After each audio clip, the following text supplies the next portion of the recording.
Bueno, decíamos hoy al principio del programa, hoy es una fecha para recordar, para conmemorar, para educar también. Por eso vamos a hablar, hoy un día como hoy, pero en 1976 se producía el último golpe de Estado de la República Argentina, llamado Proceso de Reorganización Nacional. Y decía para educar, y por eso vamos a hablar con Javier Lerda, profesor de Historia, a 50 años del último golpe de Estado. ¿Cómo le va, profesor? Esteban, Dayana y Hugo, los saludamos desde Radio Nordeste, Canal días, 9. Queridos colegas y radioescuchas.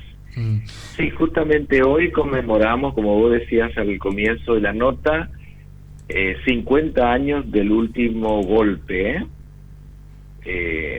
militar, cívico-militar, porque no es solamente militares, hay una pata de la civilidad puesta dentro de ese golpe de Estado. Realmente es un momento es como un break de tiempo donde deberíamos reflexionar sobre lo que nos pasó para que no vuelva a pasar. Pero yo veo como docente, como educador, que o evidentemente hicimos algo muy mal, o el argentino promedio no quiere pensar ni reflexionar sobre lo que nos pasa. Esta es una de las situaciones. Hace 50 años tuvimos un golpe militar que se fue hace 42 años y la gente está como una actitud de negación del problema, como una amnesia. Yo digo con gran preocupación, la gente, parálisis mental, digo yo. Nadie quiere pensar. Hace 50 años, por lo menos los que somos más viejos y hemos experimentado los golpes militares que venían desde 1930, el primer golpe de Estado en 1930 para echar el gobierno de Hipólito Yrigoyen. Y 1983, 50 años, casi 50 años después, seguíamos teniendo un golpe de Estado. O sea que la Argentina iba en una ida y vuelta entre golpes militares y gobiernos civiles de 1930 hasta el 83, 50 y pico de años. Retomamos la democracia con gran dolor, con una gran esperanza también, pero parece que hoy la ciudadanía, sobre todo los jóvenes, le pasa mucho, están con una actitud de negación de nuestro pasado, que es muy grave, por cierto, y estamos tocando un esquinel autoritario de gobierno. El gobierno actual es un gobierno autoritario, el gobierno nacional, el gobierno provincial, hablando de una serie de situaciones, pero olvidando de fondo la situación que vivimos hace 50 años. O sea, que escribimos con la mano y borramos con el codo. Muy propio de los argentinos. Profesor, recién decía que estamos ante la negación de gran parte de la sociedad sobre esto. Después de la negación, ¿qué viene? Después de la negación vienen los descalabros en la democracia que nos ha sucedido. Lamentablemente, por eso digo, parece que nosotros no aprendemos con la experiencia. El primer golpe de Estado de 1930 nos debió advertir de que iba a venir una escalada de autoritarismo, pero no lo pensamos así, y bueno, después tuvimos una sucesión de numerosos golpes militares. Tuvimos un golpe militar en el 30, en el 43, en el 55, que fue muy violento, en el 62, en el 63, en el 66 y finalmente en el 76. ¿Y qué diferencia tuvo el último golpe? Con la gravedad de que los gobiernos militares que venían desde 1930 hasta el 66 eran golpes militares que sacaban a los civiles, se instalaban ellos, estaban un tiempo, después no sabían cómo resolver los problemas y le volvían a entregar a la civilidad para que gobierne, por supuesto. En estos altos y bajos, tampoco la ciudadanía estaba muy preparada para hacer política, entonces después venía otro golpe. Pero el último es un golpe no solamente planificado sistemáticamente, sino con unas pautas muy claras de lo que tenía que hacer, cosa que no había pasado en los golpes militares anteriores. Esto era una cosa sistemáticamente pensada. Teníamos que neutralizar todos los elementos que, según la lógica de la época, eran negativos, eran subversivos, esa era la palabra que se usaba. Ujú. Subversivo quiere decir que subvierte, cambia el orden de lo que supuestamente ellos creían correcto, ¿eh? Ujú. ¿Y la gente no se daba cuenta de lo que pasaba en ese momento? La sociedad. La gente se daba cuenta de lo que estaba pasando, pero también no tenemos que olvidarnos que el golpe de Estado viene con una orientación desde afuera. El Claro. golpe militar no se gesta solo aquí, en la Argentina. Lo gesta Videla, Macera, Agosti. En realidad se gesta desde afuera, desde los Estados Unidos, a través de un organismo internacional muy conocido y con muy mala fama, como es la CIA, Ujú. la Central de Inteligencia Norteamericana. Ujú. Desde ahí venían las pautas, y no nos tenemos que olvidar que hacia 1976 solamente 3 países de América tenían gobiernos democráticos, acá de América del Sur: Ujú. Colombia, Venezuela y Argentina. El resto de América, incluido todos nuestros vecinos, estaban todos en manos de gobiernos militares. Bolivia desde el 71, Paraguay de 1954, Uruguay de 1975, Chile del 73, Brasil desde el 64, Perú del 68, Ecuador también con gobiernos militares, y también América Central con una serie sucesiva de gobiernos militares impuestos desde afuera. Nosotros no íbamos a ser la excepción.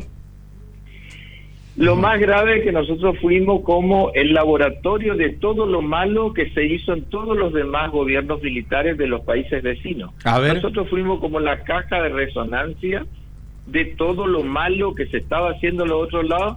Acá se replicó en su máxima expresión. Ujú. Eso fue lo que pasó.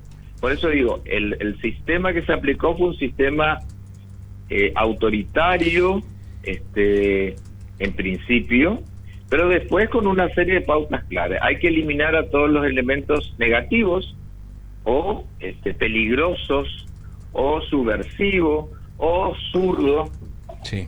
Y esos son lo que nos pasaba antes. Lo que me preocupa hoy es que usamos el mismo lenguaje que se usaba en la época de los militares. Claro, profe, La mejor expresión es nuestro sí. A ver, nuestro presidente, que a cada rato usa la palabra zurdo sin saber lo que significa eso. bien, profe, Eso es lo grave, ¿eh? déjeme preguntarle lo que un sector de la sociedad opina. No es mi opinión personal, pero tengo que preguntarle. ¿Qué opina usted acerca de la teoría de los 2 demonios? O sea, de los atentados que hacían los montoneros, el ERP. ¿Qué opina con respecto a eso? Mire, yo le voy a decir lo que dice la ley, no lo que pienso yo, ¿eh? Hacia 1976, prácticamente la subversión en Argentina, que son lo que usted habla, los grupos paramilitares se llaman, las Fuerzas Armadas Revolucionarias del Pueblo, que eran de extracción peronista, y el ERP, que era de extracción de izquierda, ya estaban prácticamente aniquilados. O sea que la intervención de los militares no era necesaria. Así de claro, ¿eh? Uh-huh. Hacia 1970, y es más, habían sido aniquiladas en el famoso operativo Independencia que se realizó en Tucumán, donde mataron un montón de gente. Algunos eran simpatizantes de izquierda y otros no, la mayoría no lo era, ¿eh? O sea, cualquier tipo al cual se le denunciaba por cualquier cosa era automáticamente quitado del medio. Eso era lo que se hacía. Y le voy a decir una cosa, los militares actuaron contra la propia ley. Había un decreto ley famoso de 1975 que es solamente humear en el Archivo General de la Nación y en la Biblioteca Nacional, y esa documentación está. Es un famoso decreto del año 75 de necesidad de urgencia cuando Isabel de Perón está enferma, que en realidad la enfermaron, para que salga un rato teníamos una vicepresidenta convertida en presidenta que fue un verdadero desastre, también eso hay que decirlo. María Estela Martínez de Perón nunca fue una persona preparada para conducir un país. Bueno, pero la puso Perón ahí. Sí, la puso Perón lamentablemente, pero bueno. Pero no era necesaria la intervención militar. ¿Por qué no era necesaria? Porque por ese decreto ley del presidente provisional del Senado, que era el doctor Luder, y de todos los ministros del gabinete, incluido el ministro de Defensa, que era un militar, establecieron una serie de pautas para neutralizar a la guerrilla. O sea, usando la ley, se podía aniquilar a la subversión.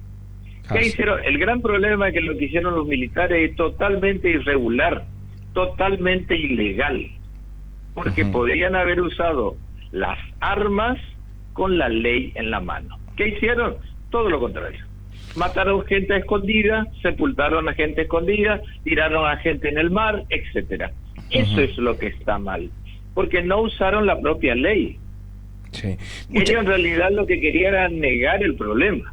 Mucha gente dice que la historia la cuentan los que ganan, y también déjeme preguntarle algo que no me gusta preguntarle, pero se tengo que preguntar, porque dicen, muchas personas también dicen, pero no cuentan todo lo que hicieron los de la guerrilla. La historia no le da el mismo tratamiento, el mismo relevamiento a las cosas que se hicieron, desde la subversión, desde atacar cuarteles, desde matar gente también. O sea, ¿usted comparte esa idea? Por eso le vuelvo a decir lo que le manifesté recién. Sí. Los militares podían haber actuado con la ley en la mano. Hicieron todo lo contrario. Simplemente eso. Aparte hay una cosa que cae del Maduro, dígale a toda la gente que piensa, el Estado es el encargado de ordenar el país, reprimir el desorden con la ley, no con la ilegalidad. Que son dos cosas distintas. Y yo también le sugeriría a toda la gente que pregunta eso, si tuviesen algún familiar desaparecido, muerto, fallecido, no pensarían lo mismo. Porque nosotros los argentinos somos especialistas para hacer análisis sobre la vida de los demás, nunca sobre nuestra propia existencia. Muy de nosotros, y profe, también otra, para acá la gente, tengo lleno de mensajes el teléfono, y dicen que le pregunte por el tema de fueron 30.000 desaparecidos, es una cifra simbólica. Mire, yo le voy a decir otra cosa en relación a eso. No tenía que haber ni un desaparecido. Por lo tanto, si son 9.000, son 10.000, son 30.000, no interesa la cifra. Sí. Oficialmente, según la CONADEP, son 9.800 los desaparecidos registrados. Pero usted sabe que hasta ahora estamos identificando cadáveres. El otro día se identificó en la famosa Perla más de 140 cuerpos, o sea que siguen apareciendo. Entonces la gente no se tiene que hacer esa pregunta tan tonta y tan liviana. No tendría que haber ningún desaparecido. Es como si yo le preguntara hoy por el desastre que está haciendo Estados Unidos en el Medio Oriente, mientras matamos un montón de gente, etcétera, y queremos justificar cosas injustificables. Nosotros tenemos que... El Estado es el que preserva el orden. Si el Estado crea el desorden, estamos en un problema. Que fue lo que pasó con el Estado militar. Ustedes saben que el país estaba dividido en 5 zonas. Lo que hacía la zona 1 no sabía la zona 5, ni viceversa, porque cada una de las regiones estaba en manos de militares del ejército, de la armada o de la aeronáutica. Y justamente hicieron ese diseño para que, llegado el momento que llegó, nadie pudiese saber lo que pasó en el otro lado para no traicionarle uno al otro. Fíjense si no era...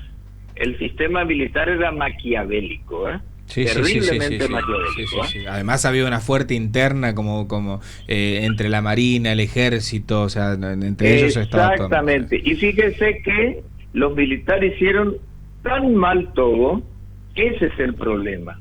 Yo siempre digo, los militares no están para resolver la política la tiene que resolver la gente, no el ejército. El ejército está para...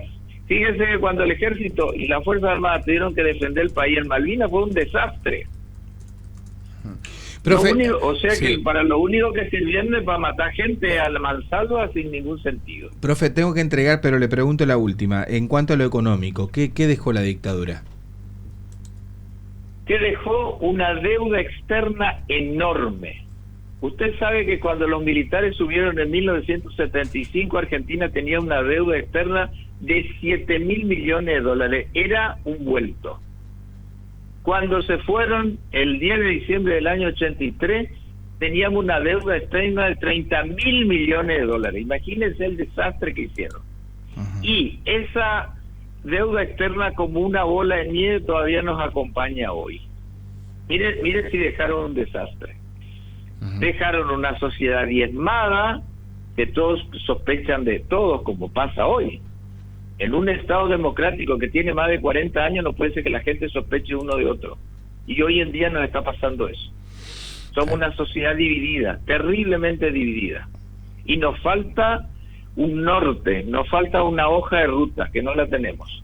Porque tampoco los políticos que vinieron después, salvo contadas excepciones, no han hecho bien su trabajo, ¿eh? Hay que decirlo con gran dolor, digo yo. Profesor, muchísimas gracias, gracias por atendernos. Este momento tendría que ser uno que nos permitiría reflexionar. Queremos reflexionar y debemos reflexionar. Nos debemos eso. Bien. Muchísimas gracias y que tengan muy buen día.